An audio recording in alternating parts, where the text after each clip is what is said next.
अस्सलाम वालेकुम friend. Saudi अरब ने वीज़े बंद कर दिए हैं। वीज़ा सिस्टम को मुकम्मल तौर पर तब्दील कर दिया गया है। थोड़ा सा आपको बैकग्राउंड में बताता चलूं तो हज 2025 के फौरी बाद सऊदी अरब ने वीज़ा निज़ाम में वाज़िया तब्दीलियां की थी और मुकम्मल वीज़ा सिस्टम को तब्दील कर दिया था, इवन के महंगा भी कर दिया था और इसकी ड्यूरेशन भी बहुत ज़्यादा कम कर दी गई थी।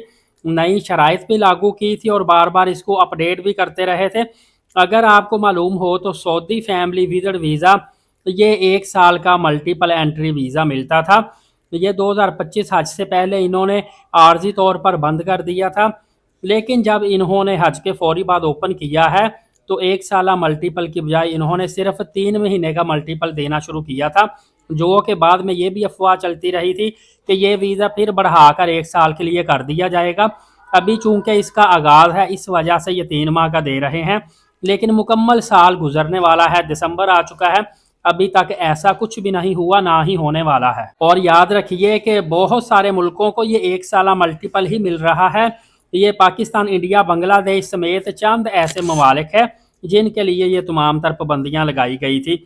अब इस वीज़े की मुद्दत को और भी मजीद कम कर दिया गया है। अब 3 महीने का मल्टीपल भी नहीं मिल रहा, अब सिंगल एंट्री मिल रहा है, 30 दिन का, 60 दिन का।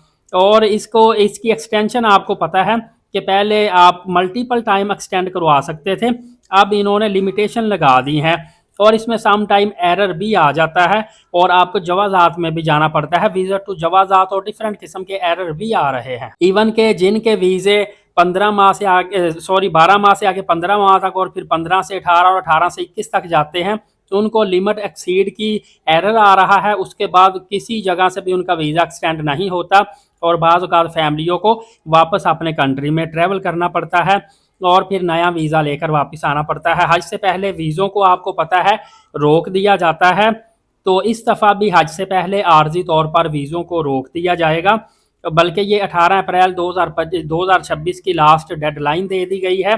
उससे पहले पहले मोस्टली जो वीज़े हैं टेम्परेरी तौर पर रोक दिए जाएंगे और जितने भी लोग सऊदीया में मौजूद हैं उनको कोशिश की जाएगी कि सऊदीया से एग्ज़िट करवा दिया जाए या फिर मक्का पाक में दाखिल होने से रोक दिया जाए। तो दोस्तों, इस वक्त बेस्ट टाइम है, अगर आप इकामा होल्डर हैं, अपनी फैमिली को फैमिली विजिट वीज़े पर सऊदी अरब में बुलाना चाहते हैं तो 18 अप्रैल अभी काफ़ी दूर डेट है।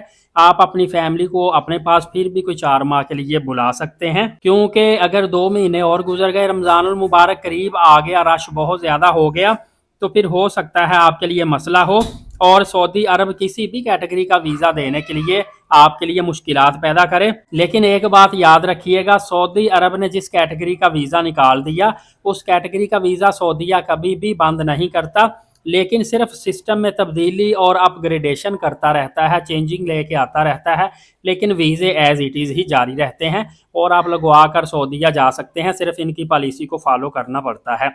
फर्दर अपडेट जानने के लिए एलीट साकिब यूट्यूब चैनल को सब्सक्राइब करके बेल नोटिफिकेशन को ऑल कर लें ताकि तमाम तर अपडेट्स आपको बर वक्त मिलती रहे। नमाज कायम करें, नबी पाक सल्लल्लाहु अलैहि वसल्लम पे रोज़ाना कसरत से दुरूद पाक भेजा करें और कुरान पाक की तिलावत करते रहा करें। इंशाअल्लाह अगली वीडियो में मिलेंगे। अपना बहुत सारा ख्याल रखिएगा। बहुत शुक्रिया, जज़ाकल्लाह।